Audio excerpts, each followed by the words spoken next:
I thought family was supposed to be your foundation, the people who believed in you no matter what. That illusion shattered completely during what should have been a peaceful Sunday barbecue at my parents' house in suburban Phoenix. I was 32 years old, married to my college sweetheart, Sarah, and we had one incredible son named Tyler, who was 16 and dreamed of studying engineering at MIT. My sister Rachel, 3 years younger, had twin daughters Emma and Grace, both 14. Our parents, Janet and Robert, had built a successful chain of hardware stores and retired comfortably 5 years earlier. Everything seemed normal until I overheard my mother in the kitchen telling Rachel about the college savings accounts she had opened for Emma and Grace, each containing $50,000 with plans to add more annually. When I asked about Tyler's future, she looked me straight in the eye and said coldly that my son could learn everything he needed from YouTube videos, while her precious granddaughters deserved real education. Standing there in my parents' immaculate kitchen, with its granite countertops and custom cabinets, I felt like the ground had shifted beneath my feet. The smell of barbecue sauce and grilled burgers drifted in from the backyard where Tyler was probably helping his grandfather flip patties, completely unaware that his future was being casually dismissed by the woman who should have cherished his dreams. My mother, Janet, continued her conversation with Rachel as if I had become invisible.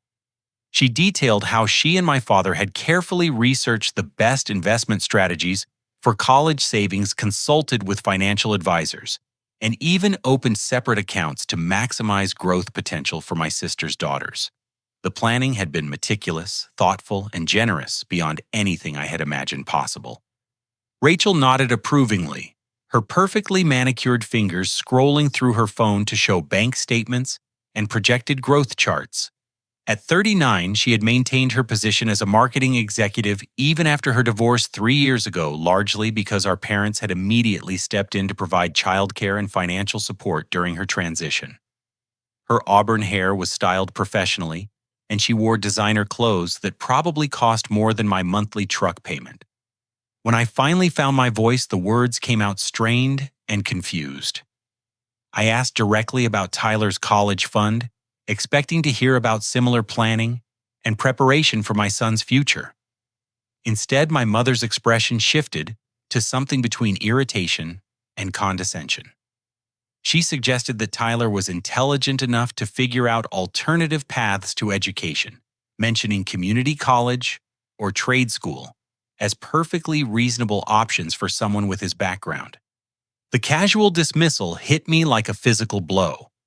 Tyler had maintained a 4.0 grade average throughout high school, participated in advanced robotics competitions, and spent countless hours designing innovative solutions to engineering challenges. His teachers consistently praised his analytical thinking and creative problem-solving abilities. The idea that he should settle for whatever scraps of education he could afford while his cousins received unlimited financial support felt fundamentally wrong. I pressed further, asking about the specific amounts and timelines my parents had established for Emma and Grace's education. Rachel seemed almost eager to share the details, explaining how their grandmother had researched the most expensive private universities and calculated costs, including tuition room and board and additional expenses. The total projected investment exceeded $200,000 per child, money that would be available without any requirement for loans or scholarships. My father, Robert, wandered into the kitchen at that moment, wiping barbecue sauce from his hands with a dish towel. At 71, he still carried himself with the confident bearing of a successful businessman, his silver hair neatly trimmed and his casual weekend clothes clearly expensive. When he joined the conversation about college funding, his support for my mother's position was immediate and unwavering. Robert explained their reasoning with the same logical approach he had used to build his hardware store empire. Emma and Grace were girls who would need extra support to succeed in a competitive world, while Tyler was a boy who should learn independence and self-reliance. He suggested that struggling to pay for his own education would build character and teach valuable lessons about financial responsibility. The irony was staggering. My parents had accumulated wealth through careful planning and family support, yet they believed my son should face financial obstacles they had never experienced themselves. Their own success had been built on advantages and opportunities that they now wanted to deny their grandson. Sarah appeared in the doorway, her intuitive understanding of family dynamics immediately alerting her to the tension in the room. She took one look at my face and stepped closer, her presence providing silent support as I continued to process the devastating revelation. Her dark blonde hair was pulled back in a simple ponytail, and she wore the casual sundress I had bought her for our anniversary 3 years ago. The conversation continued for another 20 minutes, with my parents explaining their philosophy about different children requiring different approaches to support. They genuinely seemed to believe they were being fair by treating their grandchildren unequally, as if Tyler's gender and my chosen profession somehow disqualified him from receiving the same opportunities as his cousins. Then Tyler walked in through the sliding glass door, his face flushed from the Arizona heat and his dark hair slightly messy from playing catch with his grandfather earlier. He had inherited my height and Sarah's keen intelligence, creating a combination that made him seem older than his 16 years. He was looking for a cold drink when he overheard his grandmother explaining why his cousins deserved college funding while he should consider learning trades from online videos. The change in Tyler's expression was heartbreaking. Confusion gave way to hurt, then to a crushing realization that the family hierarchy he had never understood was now crystal clear. His voice cracked slightly when he asked the question that would haunt me for weeks afterward. He wanted to know if his grandmother really thought he was a joke, if his dreams and achievements meant so little that they could be dismissed with suggestions about YouTube tutorials. The silence that followed felt endless. My mother's face showed no recognition of the pain she had caused, no understanding that her words had just shattered a teenage boy's faith in family support and unconditional love. Rachel looked uncomfortable, but said nothing. Her loyalty clearly aligned with maintaining her daughter's advantages rather than defending her nephew's dignity. I watched my son absorb this brutal lesson about favoritism and realized that everything I thought I knew about my family had been built on false assumptions. The people I trusted to support my child's dreams had instead revealed their willingness to sacrifice his future for the benefit of children they deemed more worthy of investment. That evening, Sarah and I sat on our back porch long after Tyler had gone to bed, the desert air finally cooling as the sun disappeared behind the mountains. Our house was modest compared to my parents' estate, but we had built something honest here through hard work and mutual respect. The cicadas provided a steady background rhythm as I tried to make sense of what had happened at the barbecue. Sarah had been unusually quiet during the drive home, processing the conversation she had witnessed in my parents' kitchen. When she finally spoke, her words carried the weight of years of careful observation and diplomatic silence. She told me that she had noticed the favoritism for a long time, but had hoped I would eventually recognize the pattern myself without her having to point out the painful truth. She began recounting specific examples that I had rationalized away over the years. During Christmas celebrations, Emma and Grace received elaborate electronic gifts, designer clothing, and educational toys that clearly cost hundreds of dollars each. Tyler's presents were always practical items like books, school supplies, or sporting equipment that served functional purposes rather than creating excitement and joy. The family photographs displayed throughout my parents' house told their own story. Professional portraits of Rachel's family occupied prominent positions on mantels and end tables, while pictures of Tyler were relegated to less visible spots, or grouped with older family photos that diminished their impact. Even the annual holiday cards featured Rachel's daughters prominently, while Tyler appeared in smaller group shots or background positions. Vacation planning revealed another layer of the favoritism that I had never fully acknowledged. Family trips were consistently scheduled around Rachel's work commitments, and her daughter's school calendars, while our availability was treated as flexible and secondary. When we couldn't accommodate last-minute changes or expensive destinations, my parents expressed disappointment, but never considered adjusting their plans to include us more meaningfully. Sarah's voice grew quieter as she described watching Tyler gradually realize that his extended family operated according to different rules for different people. She had seen him become more reserved during family gatherings, less likely to share his achievements or seek attention from grandparents who seemed distracted by his cousin's activities and accomplishments. I began remembering my own childhood with new clarity, recognizing patterns that had shaped my entire relationship with my parents. Rachel had always been positioned as the creative child who needed extra support and encouragement, while I was expected to be self-sufficient and independent from an early age.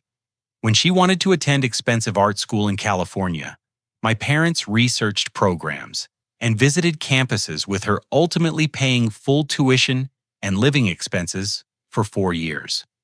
My own college experience had been entirely different. I worked construction jobs during summers and weekends to pay for my education at Arizona State University, taking out loans to cover expenses that my parents could have easily afforded. They praised my work ethic and independence, but never offered the financial support that would have allowed me to focus entirely on academics or pursue opportunities that required unpaid internships. When Rachel decided to pursue an MBA 3 years after finishing art school, my parents again provided full financial support and encouragement. They attended her graduation ceremony and celebrated her achievement as if it represented the entire family's success. Meanwhile, I had completed my degree while working full-time and received acknowledgement but not celebration for managing such a challenging balance. The pattern continued into our adult lives, with different expressions but identical underlying assumptions. When Rachel's marriage ended in divorce, my parents immediately offered financial assistance, helped her find a larger apartment, and provided regular childcare so she could maintain her career without interruption. Their support was generous, immediate, and offered without conditions or expectations of repayment.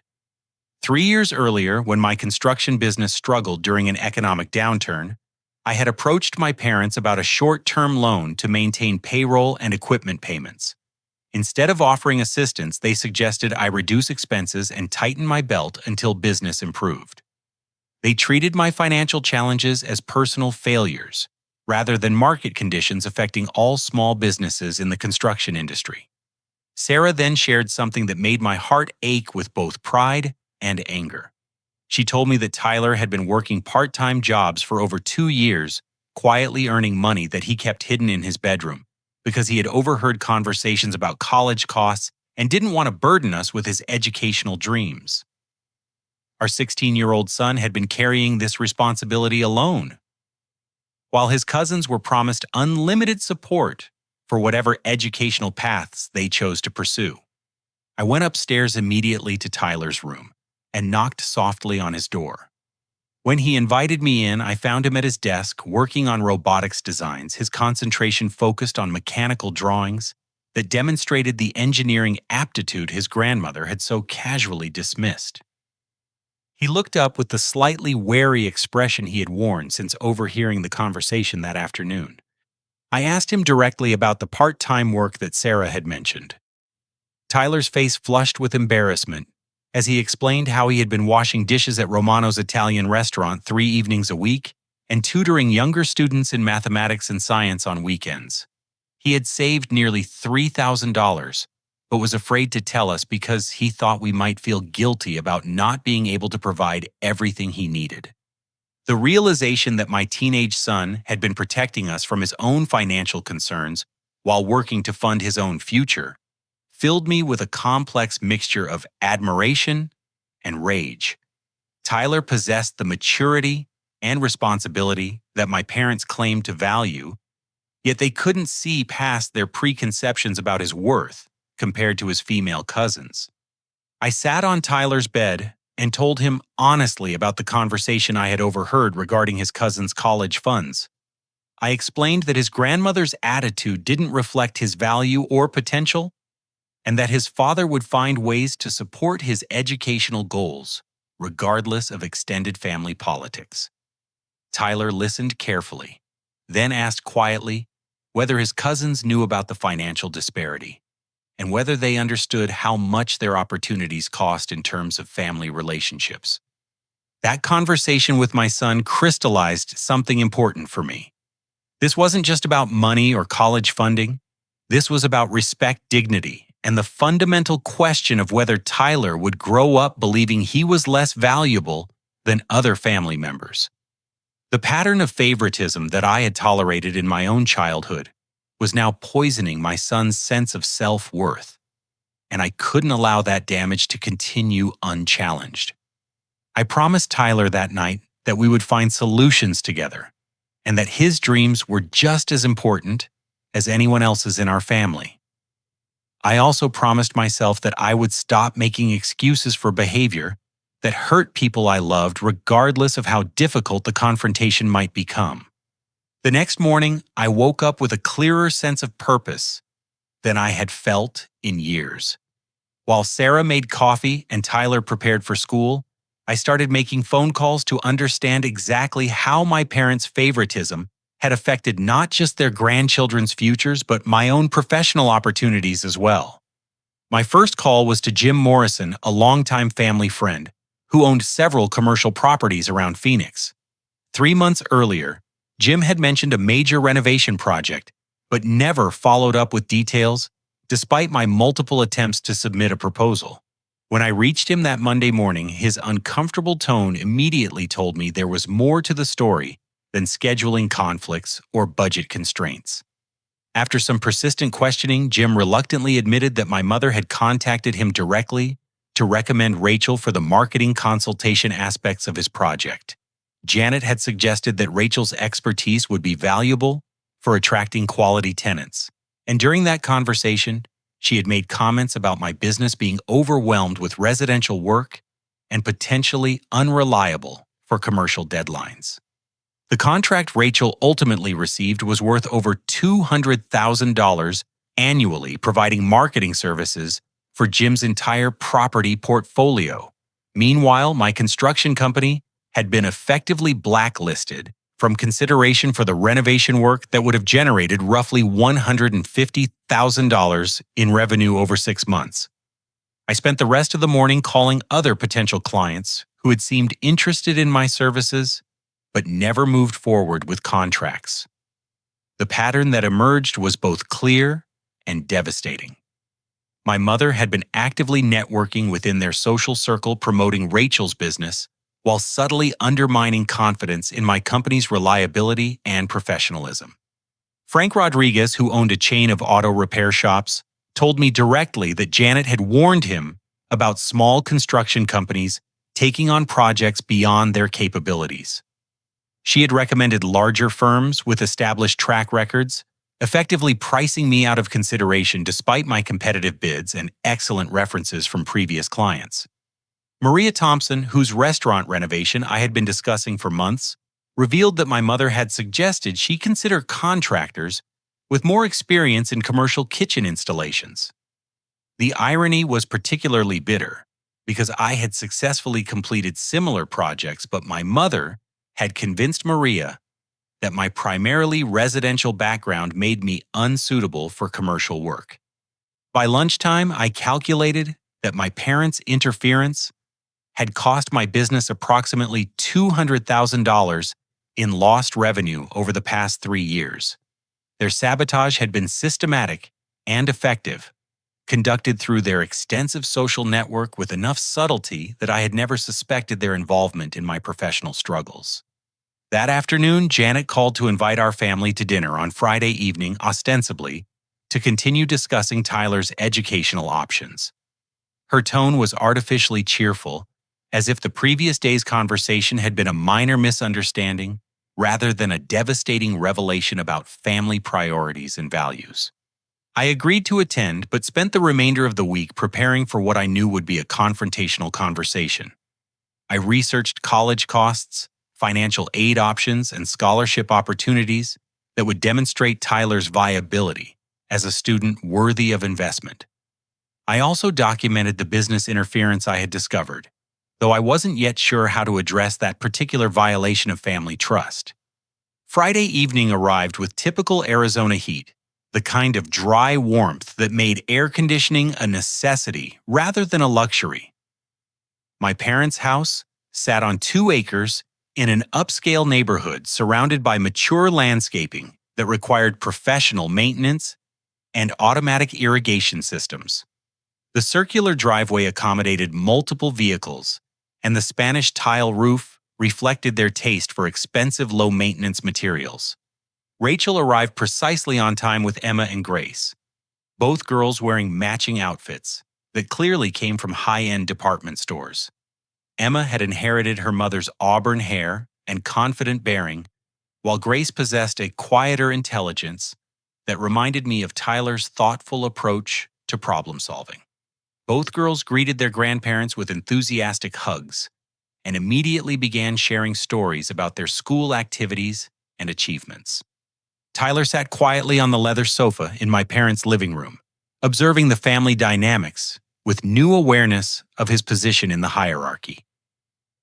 He had dressed carefully for the evening, wearing the button-down shirt Sarah had bought him for school presentations and khakis that he had ironed himself. His attempt to appear mature and serious for this important conversation about his future was both touching and heartbreaking. My father opened the discussion by announcing that he and my mother had given considerable thought to Tyler's college situation and were prepared to offer assistance within reasonable parameters.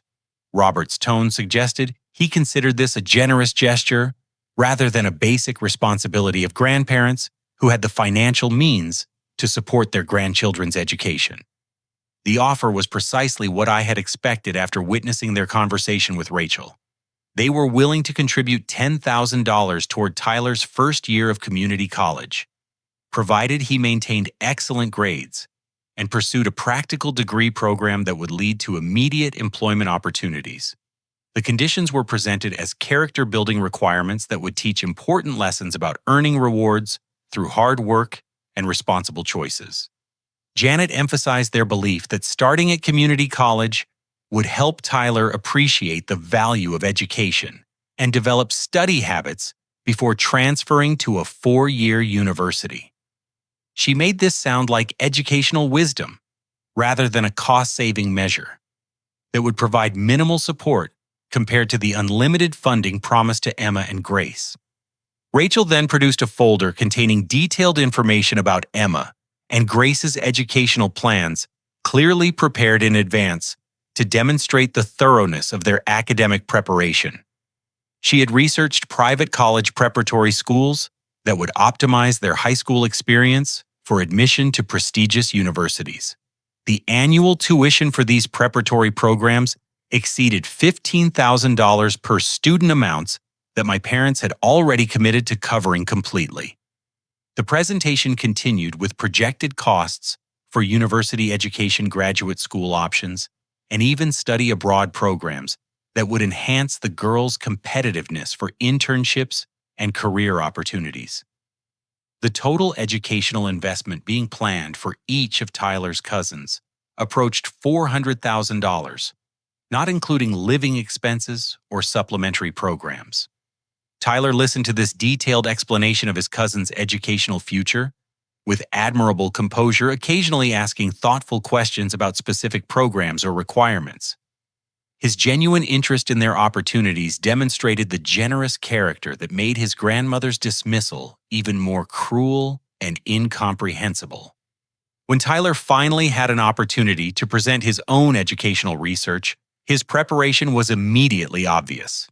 He had created a comprehensive presentation about MIT's robotics engineering program, including admission requirements, curriculum details, and career prospects for graduates. His passion for the field was evident as he explained specific research opportunities and professors whose work aligned with his interests in autonomous systems and mechanical design. Tyler also presented information about a prestigious summer engineering camp that had accepted him for the following year, a program that would provide advanced preparation for university-level coursework and connections with students from around the country who shared his academic interests. The camp cost $3,000 money he had planned to contribute from his part-time job earnings. My mother's response was swift and dismissive. She suggested that Tyler was being unrealistic about his academic capabilities and should consider more practical educational options that wouldn't require such substantial financial investment. Janet pointed out that engineering programs had high failure rates and that students who couldn't complete their degrees often faced significant debt without corresponding career benefits. The contrast between her enthusiastic support for Emma and Grace's expensive educational plans and her discouragement of Tyler's equally valid academic goals was so stark that even Rachel appeared uncomfortable.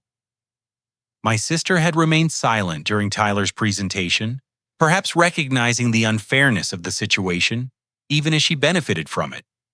Robert suggested that Tyler should consider working full-time after high school graduation to gain practical experience before committing to expensive higher education. He framed this as building character and developing work ethic qualities that would serve Tyler better than academic theories that might not translate into real-world success.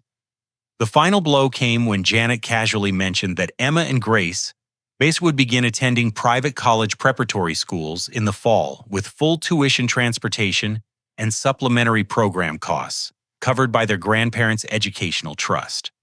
She described these opportunities as investments in the girls' futures that would position them for leadership roles in whatever fields they chose to pursue. Tyler's composed facade finally cracked as he processed the reality that his cousins would receive unlimited educational support while he was encouraged to abandon his dreams in favor of immediate employment. His voice was steady, but I could see the hurt in his eyes as he asked quietly whether his academic achievements meant anything to his grandparents or whether their support was reserved for family members they considered more worthy of investment. The question hung in the air, without a satisfactory answer, creating an uncomfortable silence that revealed the truth about my parents' priorities and values. In that moment, I realized that protecting Tyler's future and dignity would require actions that went far beyond family conversations and diplomatic requests for fairness. The weekend after that devastating family dinner, I made a decision that would change everything. Instead of continuing to hope for fairness or trying to reason with people who had already revealed their true priorities, I started investigating the financial and legal realities that my parents had carefully hidden behind their facade of generous grandparent support. Monday morning, I called David Martinez, an attorney who had helped Sarah and me with our mortgage paperwork 5 years earlier. David specialized in family law and estate planning, which made him the perfect person to help me understand the legal implications of my parents' financial manipulation and Tyler's potential rights as a grandchild. David agreed to meet that afternoon, and I spent the morning gathering every financial document I could find that involved my parents, including tax forms, where they had listed me as a contact person, insurance policies that named me as a beneficiary, and business documents from years when I had helped with their hardware store operations before they sold the chain. During our meeting, David explained that many grandparents established formal trusts or educational funds that included legal obligations to treat grandchildren equally, regardless of personal preferences or family politics. He suggested that I might have legal standing to request information about any such arrangements, particularly if my name or social security number appeared on related documents. David also pointed out that using someone's personal identification information for financial accounts without their explicit consent could constitute identity fraud, especially if the purpose was to shield assets or manipulate tax liability. He recommended that I obtain copies of my credit report and investigate any accounts or financial arrangements that I had not personally authorized. That evening, I accessed my credit report online and discovered several financial accounts that I had completely forgotten about. 3 years earlier, during my father's minor heart surgery, my parents had asked me to serve as a backup contact person for their emergency financial arrangements. I had signed documents without reading them carefully, trusting that their request was simply a precautionary measure for medical emergencies. The credit report revealed that my name and social security number appeared as a secondary beneficiary on multiple investment accounts with total values exceeding $400,000. However, the account documentation specified that these funds were designated exclusively for Rachel's children's educational and living expenses, with no provisions for Tyler, despite my legal connection to the accounts. I called David immediately, even though it was nearly 9 o'clock on a Tuesday night. He confirmed that my legal status as a named beneficiary gave me the right to request complete account information and challenge any arrangements that violated the original purpose or legal structure of the accounts. Wednesday morning, David filed formal requests for financial documentation on my behalf, using my legitimate beneficiary status to demand full disclosure of account purposes, funding sources, and distribution plans. The legal language was precise and professional, but the underlying message was clear. I was no longer willing to accept secretive financial arrangements that excluded my son from benefits that should rightfully include him. The response from my parents' attorney arrived on Friday afternoon, and the information contained in those documents was more shocking than I had prepared myself to handle. The initial trust fund had been established 12 years earlier, shortly after Tyler's birth, with language specifically stating that all grandchildren would receive equal educational support and inheritance rights. However, subsequent amendments to the trust had gradually shifted language to favor female grandchildren and children of the daughter rather than the son. These changes had been made through legal modifications that required my signature as a beneficiary. But I had no memory of signing such documents or understanding their implications for Tyler's future. David immediately recognized that these signature discrepancies created grounds for legal challenges, particularly if I could demonstrate that I had been misled about the nature of documents I was asked to sign. He also noted that the trust's original language, establishing equal treatment for all grandchildren, remained legally binding unless all parties had explicitly agreed to subsequent modifications. More devastating was the discovery that my parents had established a specific college fund for Tyler 7 years earlier, depositing $25,000 that should have grown to over $38,000 with accumulated interest. However, this money had been transferred to accounts designated for Emma and Grace without any legal notification or consent from Tyler's parents. The transfer documents revealed the calculated nature of my parents' financial manipulation. They had systematically moved money away from Tyler's designated account, while simultaneously increasing funding for his cousin's education, creating the current disparity through deliberate action rather than simple oversight or different timing of account establishment. David explained that this constituted theft of a minor's inheritance, particularly since the original deposit had been made specifically for Tyler's educational benefit, and the subsequent transfer violated both the trust's original language and basic principles of fiduciary responsibility. I also discovered that my parents had been claiming Tyler as a dependent on their tax returns for the past 3 years, using this designation to reduce their own tax liability, while simultaneously arguing that they had no financial obligation toward his education or support. This tax fraud provided additional legal leverage and demonstrated the systematic nature of their deception. The most painful revelation came in the form of written correspondence between my parents and their financial advisor discussing strategies to minimize Tyler's inheritance rights while maximizing benefits for Rachel's daughters. These communications revealed that their favoritism was not based on emotional preferences, but was instead a calculated financial strategy designed to concentrate family wealth in what they considered the most appropriate branch of the family tree. One email from my mother to their advisor explicitly stated that Tyler's gender and his father's blue-collar profession made him a less suitable recipient of family wealth compared to Emma and Grace, who would presumably marry into professional families and maintain appropriate social standing.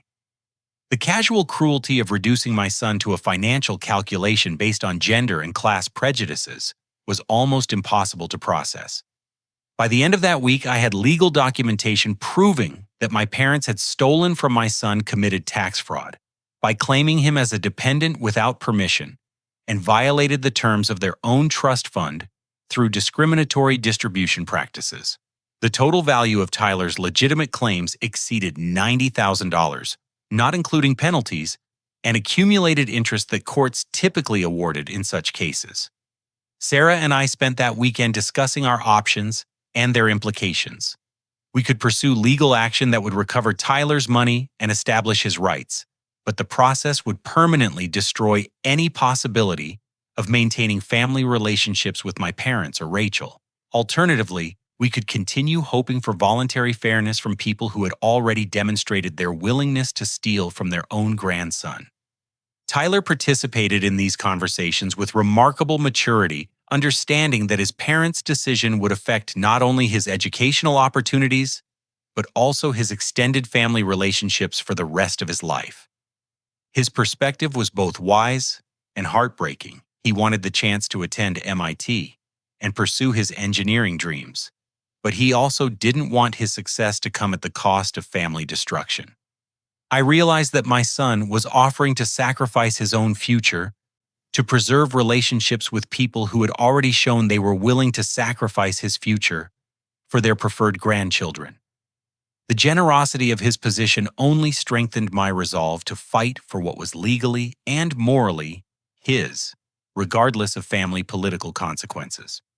Sunday evening, I called David to authorize whatever legal action was necessary to recover Tyler's stolen inheritance and establish his rightful position in family financial arrangements.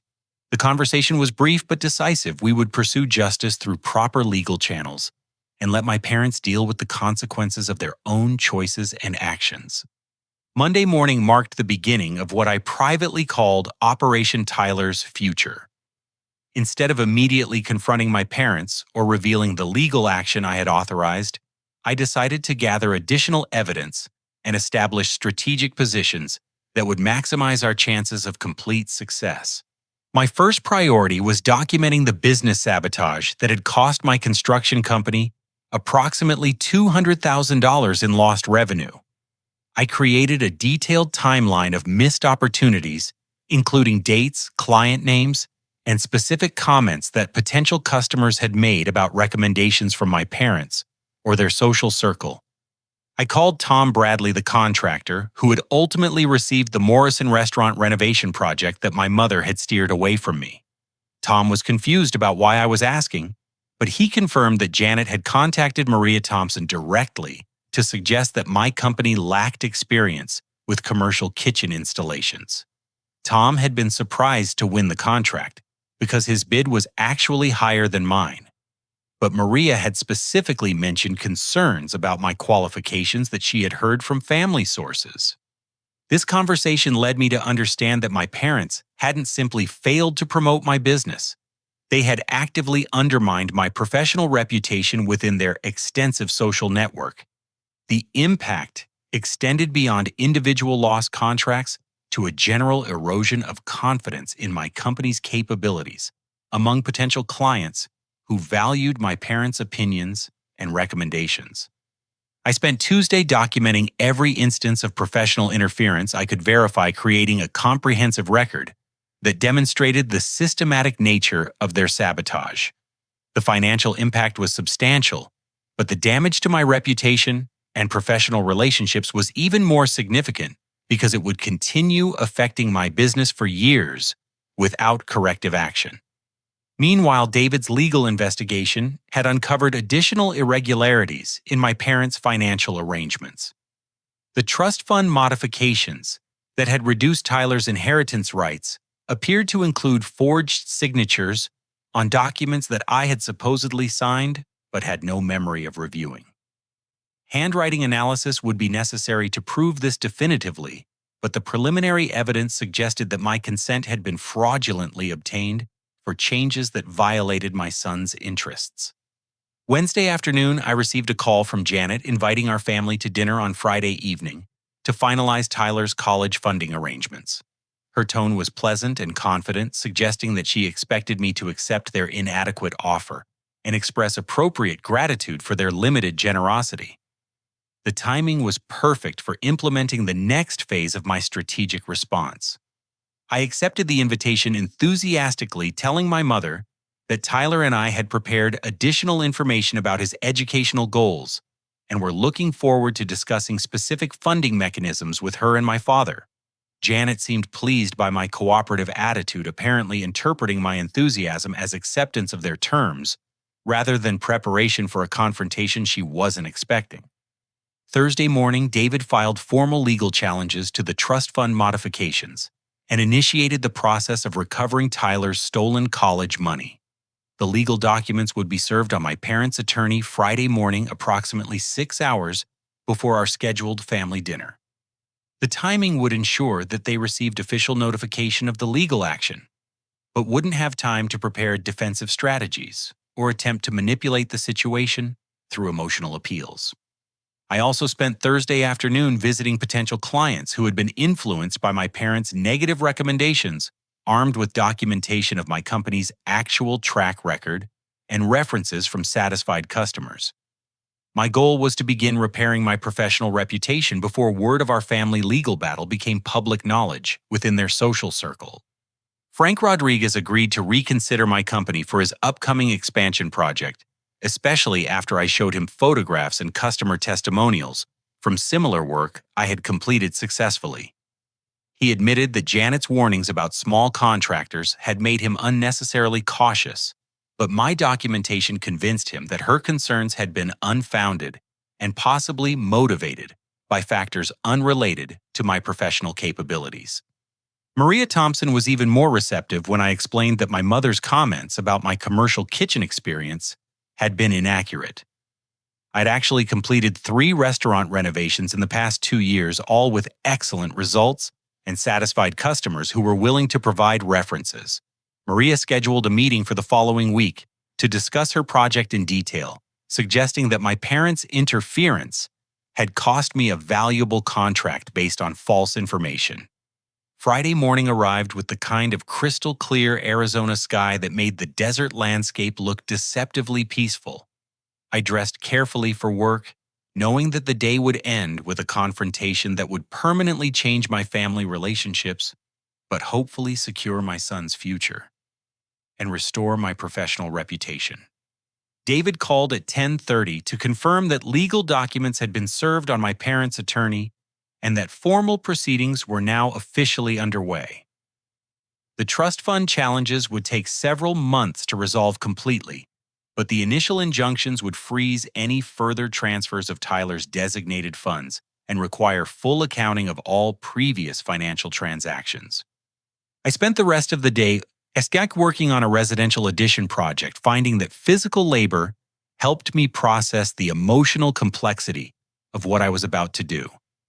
Swinging a hammer and measuring lumber provided a kind of meditative focus that clarified my thoughts and strengthened my resolve for the evening's confrontation.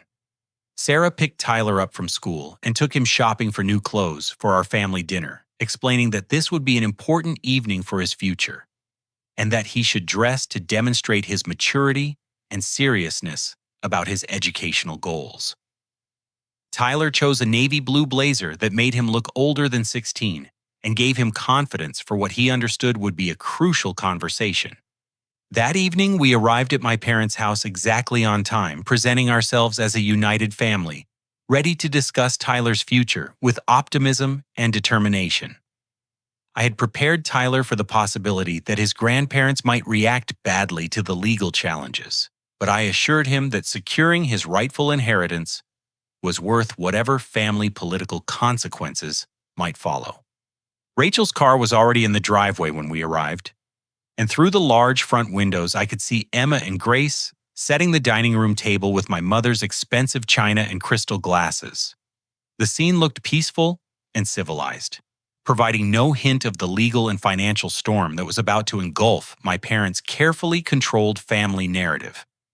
Janet greeted us at the front door with her usual elegant composure, wearing a silk blouse and designer jewelry that reflected her confidence in her social and financial position. She hugged Tyler warmly and complimented his appearance, treating him with the kind of affectionate attention that made her subsequent betrayal even more cruel and incomprehensible. Robert was mixing drinks in the kitchen, preparing his signature whiskey sours, with the kind of careful attention to detail that had characterized his approach to business throughout his career.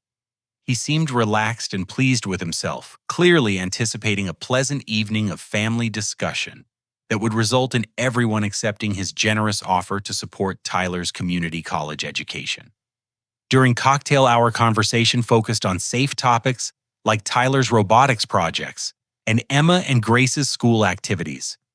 Both girls were genuinely interested in their cousin's engineering work, asking intelligent questions about his designs and showing none of the superiority or condescension that their grandmother had encouraged them to feel toward Tyler's achievements.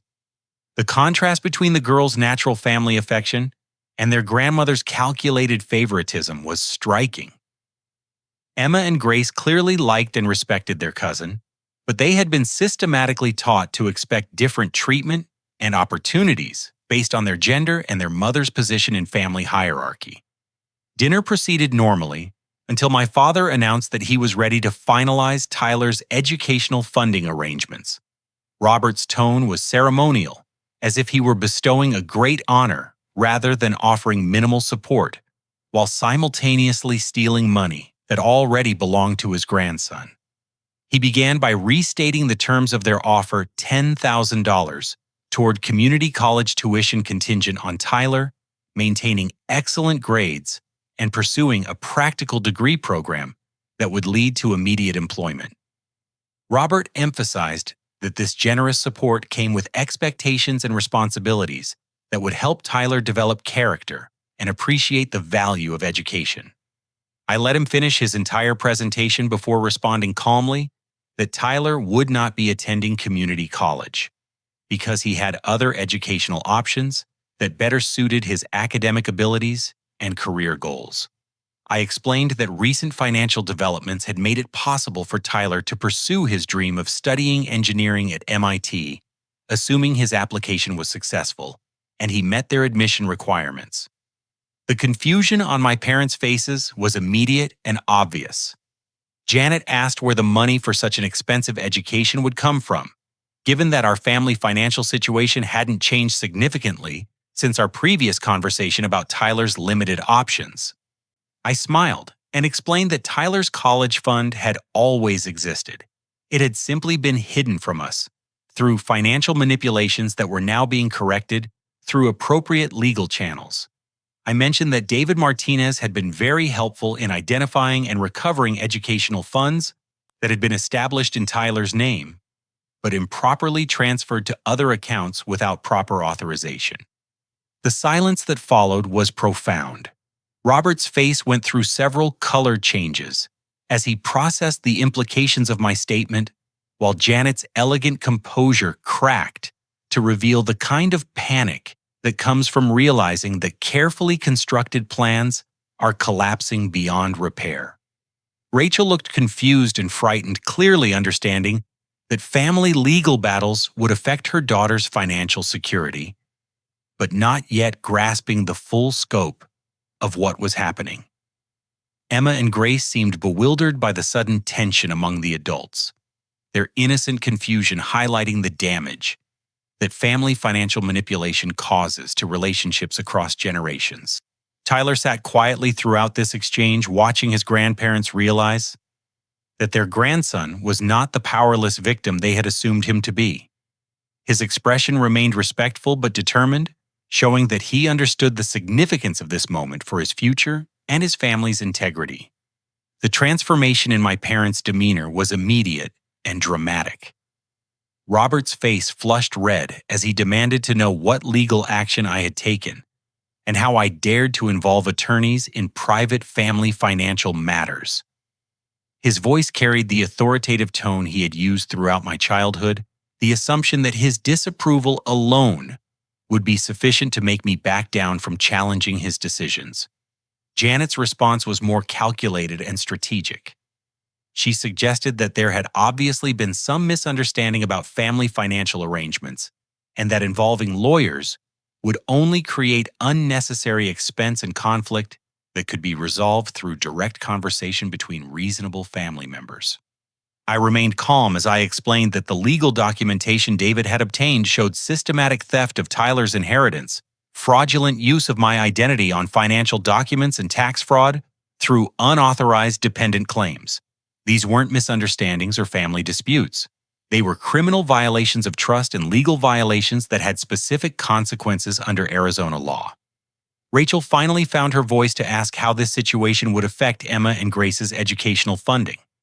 Her primary concern was clearly protecting her daughter's advantages, rather than acknowledging the injustice that had been done to her nephew.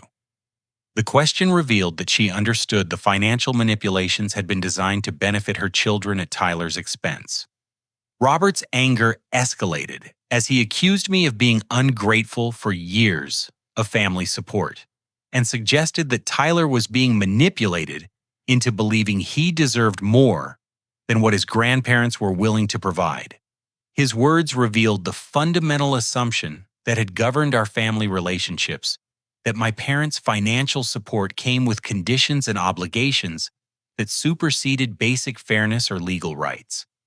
I pointed out that Tyler had never asked for anything beyond equal treatment with his cousins, and that the legal action was necessary because voluntary fairness had proven impossible, despite months of diplomatic requests and conversations.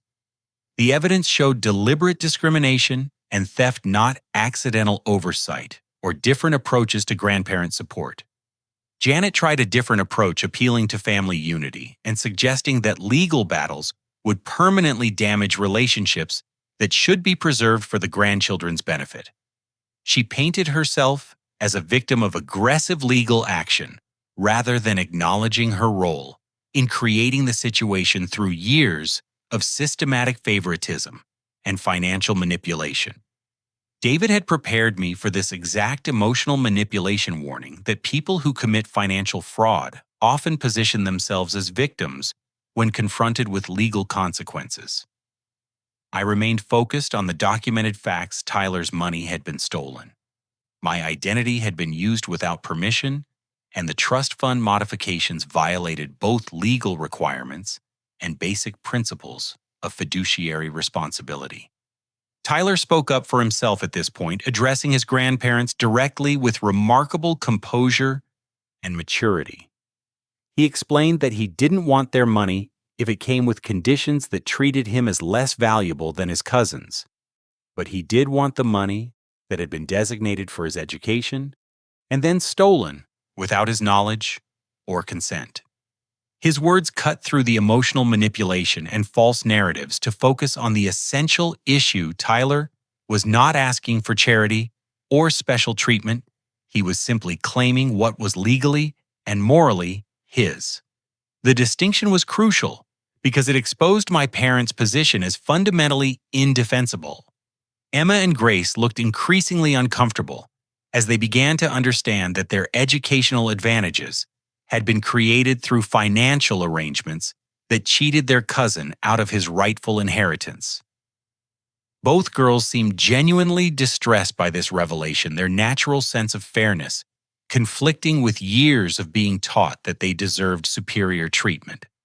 Robert made one final attempt to regain control by threatening to disinherit me completely and cut off all family financial support for anyone who participated in legal action against him.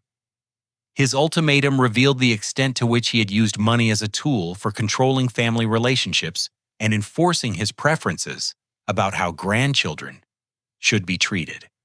I responded that his threat was meaningless because I had never expected or requested inheritance money for myself, and Tyler's rights were based on legal documents rather than grandfather's approval or disapproval.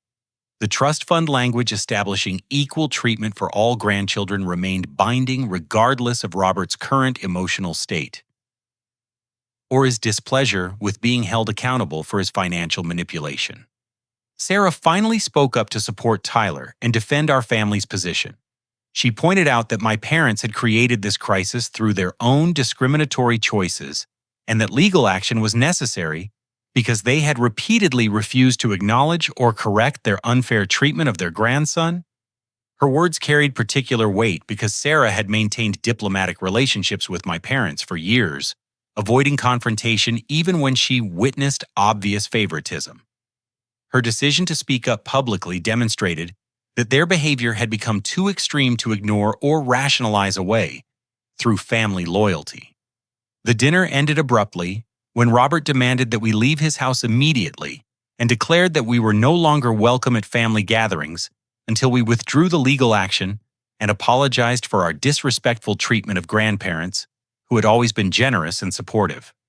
Tyler stood up first, thanking his grandparents politely for dinner and expressing hope that family relationships could eventually be repaired once legal matters were resolved fairly. His grace under pressure demonstrated the kind of character and integrity that his grandparents should have recognized and celebrated, rather than dismissing and undermining. As we walked toward our car, I could hear raised voices from inside the house as my parents began arguing with Rachel about how the legal challenges might affect her daughter's financial security. The sounds of family conflict spilling over into their preferred grandchildren's lives provided a harsh lesson about how discrimination and favoritism ultimately damage relationships for everyone involved. The drive home was quiet as Tyler processed what had just happened and what it meant for his future relationship with his extended family. He finally asked whether I regretted taking legal action that would probably result in permanent estrangement from his grandparents. I explained that I regretted the necessity of legal action, but not the decision to protect his rights and future opportunities. Tyler deserved the same educational support that had been promised to his cousins, and allowing theft and discrimination to continue unchallenged would have taught him terrible lessons about his own worth and family loyalty. Sarah added that maintaining relationships with people who treat family members unfairly isn't actually preserving family unity. It's enabling behavior that destroys trust and respect among people who should support each other. Real family relationships require honesty, fairness, and mutual respect qualities that had been absent from our interactions with my parents for far too long. That night, Tyler came into our bedroom to thank us for fighting for his future and to apologize for the family conflict that resulted from defending his rights. I told him that he had nothing to apologize for and that parents who don't fight for their children's rights and dignity aren't fulfilling their most basic responsibilities. The conversation reminded me that this legal battle was about much more than college money or family politics. This was about teaching Tyler that he deserved to be treated fairly and that people who love him should be willing to confront injustice on his behalf, even when such confrontation comes with significant personal and family costs. Monday morning, David called to report that my parents' attorney had filed responsive documents that essentially admitted the financial irregularities, but argued that grandparents should have discretion about how they distribute educational support among different grandchildren. The legal response confirmed that the money transfers had occurred, as documented, but claimed they were motivated by legitimate family financial planning rather than discriminatory favoritism. This response actually strengthened our legal position because it acknowledged the facts while providing inadequate legal justification for violating trust fund terms and misusing designated educational accounts. David was confident that courts would rule in Tyler's favor, particularly given the documented evidence of systematic discrimination and the clear language of the original trust, establishing equal treatment for all grandchildren. The business consequences began immediately as word of our family legal battle spread through my parents' social network. However, rather than damaging my professional reputation, the situation actually improved my standing with clients who respected my willingness to fight for my son's rights against powerful family members who had been manipulating business relationships for their own benefit. Tom Bradley called to express support and to mention that other contractors had suspected Janet's involvement in steering business away from my company. Several potential clients contacted me directly to discuss projects they had previously considered, but had been discouraged from pursuing based on my mother's negative recommendations. By the end of the week, I'd scheduled consultations for 3 major renovation projects and received referrals from business owners who wanted to support a contractor who clearly prioritized integrity over family politics. The professional impact of standing up to my parents' manipulation was turning out to be positive rather than negative, suggesting that many people had recognized their behavior but hadn't felt comfortable addressing it directly.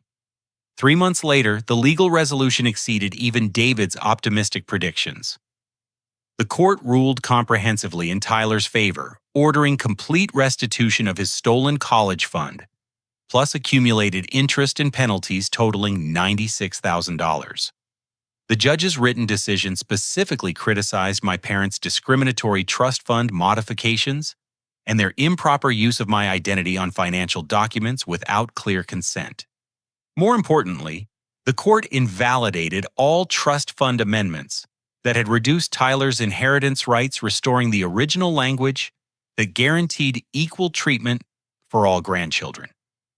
This ruling protected Tyler's future inheritance while establishing legal precedent that would prevent similar discrimination against any grandchildren my parents might have in the future. The financial penalties extended beyond simple restitution. My parents were required to pay additional damages for the unauthorized use of my Social Security number interest on Tyler's stolen money calculated from the date of the improper transfer and legal fees for the entire proceeding.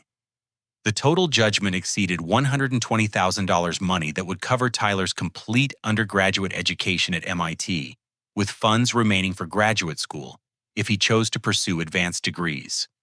Robert and Janet also faced tax penalties for fraudulently claiming Tyler as a dependent without permission from his parents or legal custody rights. The Internal Revenue Service investigation that followed our legal action resulted in additional fines and required amended tax returns for 3 years, creating financial consequences that extended well beyond the family law court's jurisdiction. The business impact of their sabotage became part of the public court record when David documented how my parents had systematically undermined my professional reputation within their social network, while this interference wasn't grounds for additional damages. The legal testimony provided clear evidence of their calculated efforts to damage my livelihood while simultaneously stealing from my son.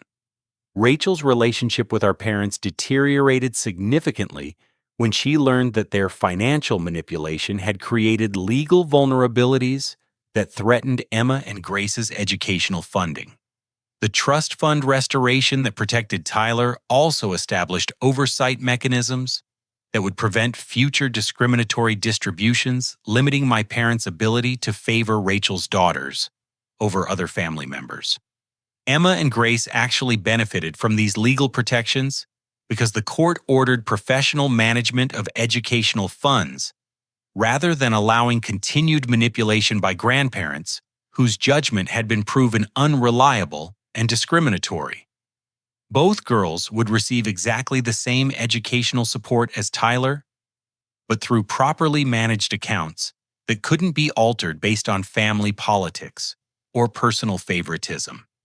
Tyler's reaction to our legal victory was characteristically mature and thoughtful. He expressed gratitude for the financial security that would allow him to pursue his engineering dreams without debt or family obligations. But he also felt genuine sadness about the permanent damage to his relationship with his grandparents. I explained that relationships based on conditional love and discriminatory treatment weren't actually valuable relationships worth preserving. Tyler deserved family members who celebrated his achievements and supported his goals without requiring him to accept inferior treatment compared to his cousins. The college application process became a celebration rather than a source of stress and financial anxiety. Tyler's acceptance to MIT's engineering program arrived in March, along with notification that his academic achievements had earned partial scholarship support that would supplement the court-ordered restitution money. His dreams were not only financially viable, but academically validated by one of the nation's most prestigious technical universities. Sarah and I watched our son mature through this experience in ways that went far beyond academic preparation. Tyler learned that fighting for justice sometimes requires difficult choices, and that family relationships should be based on mutual respect rather than financial dependency or emotional manipulation. My construction business thrived once my parents' interference was removed and publicly exposed. Clients who had been influenced by Janet's negative recommendations returned with apologies and new project offers. The transparency about family financial manipulation actually enhanced my professional reputation because it demonstrated integrity and willingness to confront wrongdoing, regardless of personal relationships. Frank Rodriguez became one of my best customers, hiring my company for multiple expansion projects and referring other business owners who appreciated my commitment to honest dealing. Maria Thompson's restaurant renovation led to 3 additional commercial kitchen projects as word spread about my expertise in that specialized field. Within 6 months of our legal victory, my company's annual revenue increased by 75% as my reputation was restored and enhanced through the contrast with my parents' manipulative behavior. The professional success provided additional financial security for Tyler's education while validating my decision to confront family members who had been sabotaging my business interests for years. Robert and Janet's social standing suffered significantly when details of their discriminatory treatment of Tyler became public through court proceedings.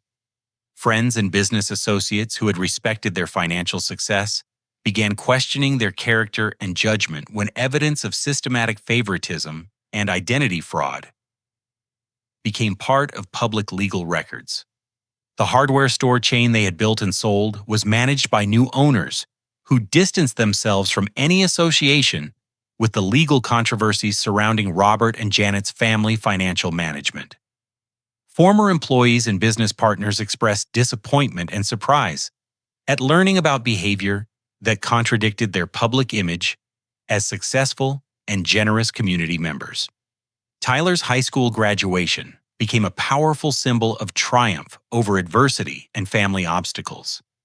His valedictorian speech focused on perseverance, integrity, and the importance of fighting for justice, even when such fights come with significant personal costs. The audience of classmates, teachers, and family friends gave him a standing ovation that acknowledged both his academic achievements and his courage in standing up to family discrimination. Sarah and I sat in the auditorium watching our son deliver a speech that demonstrated wisdom and character far beyond his 18 years. Tyler had learned lessons about self-worth, family loyalty, and personal integrity that would serve him throughout his life, regardless of his professional or academic achievements. The college fund victory was just the beginning of positive changes that rippled through every aspect of our lives. Tyler's confidence soared as he prepared for MIT, knowing that his dreams were supported and valued by the people who mattered most. His relationship with Sarah and me deepened through the experience of facing adversity together and emerging stronger as a family unit.